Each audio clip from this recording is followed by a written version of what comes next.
Timeline, 5000 ans d'histoire, Richard Fremder. Et donc là, voilà, sur le trône, ce qui ne choque personne, en réalité, puisque c'est donc pas la première fois. Alors, de toute façon, il n'y a pas d'opinion publique au sens moderne du terme. Plus, ouais. Donc, ce que pensent les paysans, ce qui est certain, c'est ils ont été habitués, à voir des femmes sur le trône, Ouais, ça, puisque ça fait presque 50 ans que c'est le cas. Ils ont été habitués à ce que les changements de règne se passent par des espèces de coups d'État. Donc, c'est pas une innovation absolue. Dans les cercles des élites gouvernementales, il n'y a pas vraiment d'enthousiasme à la venue au pouvoir de Catherine, parce que c'est encore une fois une atteinte au droit dynastique naturel. Après, elle a pris la précaution de faire prêter serment à elle et à son fils comme grand-duc héritier. Oui, donc la légitimité, elle est dans son fils. D'accord. Bon.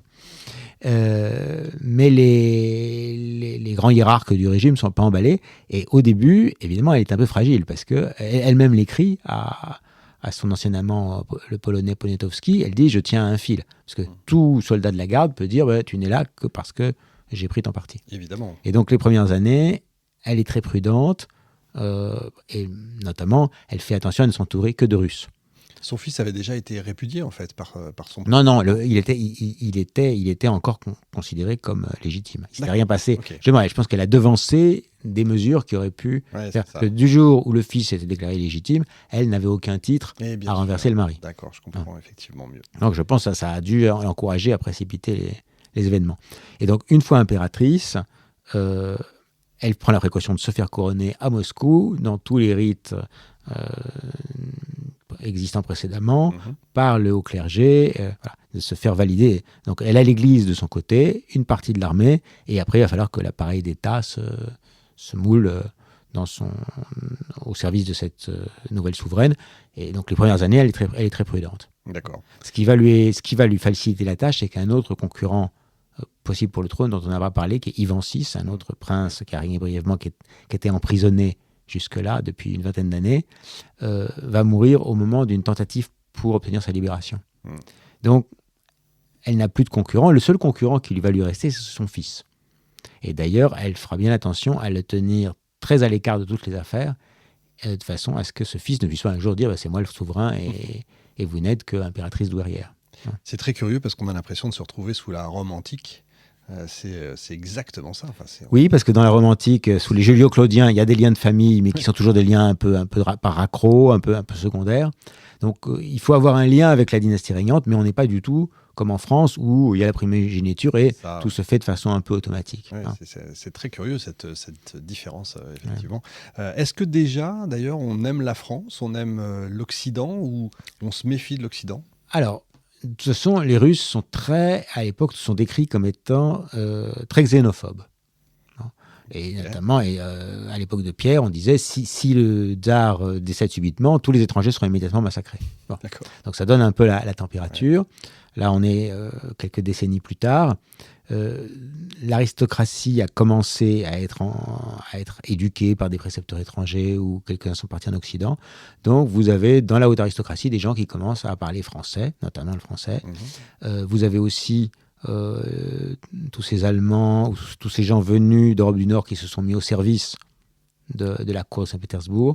Donc, Saint-Pétersbourg est déjà une ville assez cosmopolite. Elle commence à compter, en fait. Voilà. Et notamment la noblesse balte qui commence à servir dans l'armée et à la cour. Et par exemple, Élisabeth, elle parlait français couramment. D'accord. Voilà, l'impératrice Élisabeth, fille de Pierre le Grand, d'autant que Pierre le Grand avait songé à un moment à la marier à Louis XV. Ce qui avait été absolument refusé par les Français qui considéraient qu'elle était d'une trop basse naissance. Ouais, c'est ça, ce que je dis. Et on a préféré encore Marie Leschinska. Oui. Qui est plus moins à l'est. Moins à l'est. Effectivement. Il y a quand même déjà beaucoup de liens avec la littérature française, beaucoup d'écrivains qui commencent à...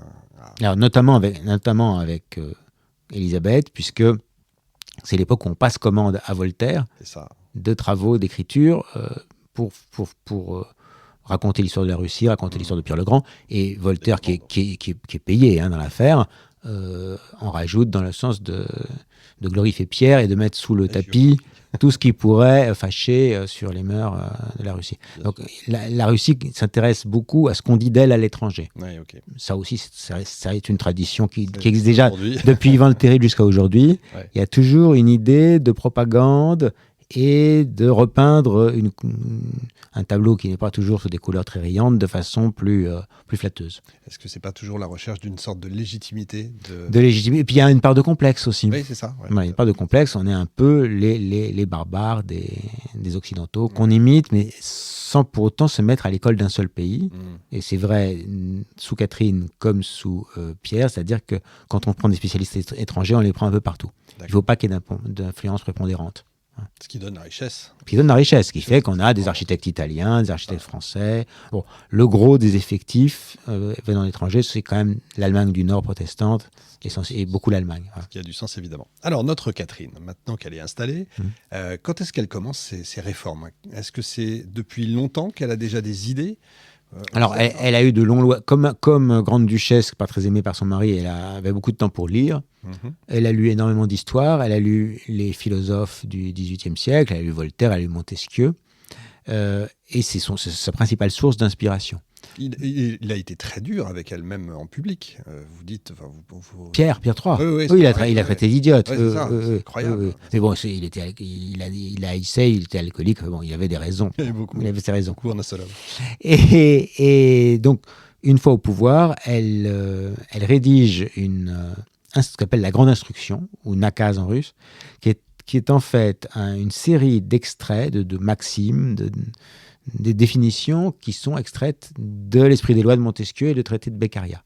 Bon, elle le dit elle-même, elle a fait que c'est du copier-coller de différents textes de Montesquieu et de Beccaria, c'est l'esprit général qui doit présider aux réformes de l'Empire. Et elle réunit une grande commission à Moscou feuille de route. pour décider de réforme. Et en fait, il ne va rien se passer. Donc, cette grande instruction va être traduite dans toutes les langues européennes. Ça devient une grande opération de propagande, mais il y a, dans un premier temps, aucune réforme immédiate qui suive. Symboliquement, ce texte est quand même intéressant parce qu'elle y écrit « La Russie est une puissance européenne et doit être gouvernée suivant des principes européens ». Donc ça, c'est quelque chose qui serait encore... que le gouvernement russe aujourd'hui contesterait. Vous voyez, donc c'est vraiment une prise de parti très forte. Alors, être gouverné suivant des principes européens, ça ne veut pas dire le libéralisme, ça veut dire, elle imagine en fait un absolutisme un peu à la française, c'est-à-dire un absolutisme qui se coule dans un cadre juridique. C'est pas le bon plaisir du prince façon sultan ottoman ou grand moghol, voilà. C'est un absolutisme tempéré par les lois, je dirais. Voilà. D'où l'inscription dans Montesquieu, mais pour autant, elle n'imagine pas une seconde un parlement à l'anglaise. Il y a une limite de ce côté. On n'imagine pas avec un parlement, d'ailleurs. On n'imagine pas avec un parlement. Et la Grande Assemblée est un ersatz de parlement dont les travaux s'interrompent assez vite. Timeline, 5000 ans d'histoire, Richard Fremder.